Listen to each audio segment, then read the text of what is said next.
হে ভগবান, আজকে আমার ইন্টারভিউ, তুমি দয়া করে আমাকে এই ইন্টারভিউটা পাস করিয়ে দাও। চাকরি পেয়ে গেলেই প্রথম মাসের মাইনে দিয়ে তোমার জন্য মিষ্টি কিনে নিয়ে আসবো। ভয় না পেয়ে মন দিয়ে ইন্টারভিউ দে, আমার পুরো বিশ্বাস তুই চাকরি পাবি বাবা। ঠিক আছে বাবা, আসি। তা ডকুমেন্টস তো সব ঠিকই আছে পিন্টু বাবু। তাই তো দেখছি। তা তোমার কোয়ালিফিকেশনটা কত দূর? স্যার আমি 8 to 9 পাস। 8 to 9 পাস মানে? মানে স্যার আমি 8 পাস, কিন্তু 9 পাস করার আগে ফেল করে গেছি। তোমার স্টাইলটা আমার খুব পছন্দ হয়েছে, থ্যাংক ইউ স্যার। কিন্তু এরকম স্টাইল মারিয়ে কাজে আসা যাবে না। Okay sir, I understood and try my best. English তো ভালোই বলো। তা ঘুম থেকে কখন ওঠো? স্যার 6টা। টাইমিংটা খুব ভালো। Thank you sir. 12টায় উঠবে, 1টা থেকে কাজ।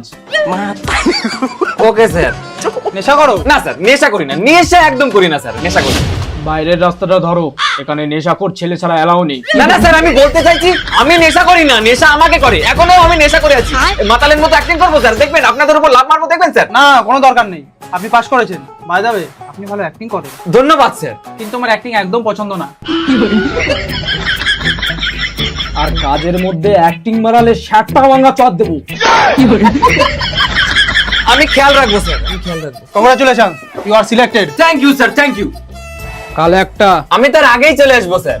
আগে আসলে চোদন দেবো, একটার পরে আসবি। ওকে স্যার, বুঝে গেছি।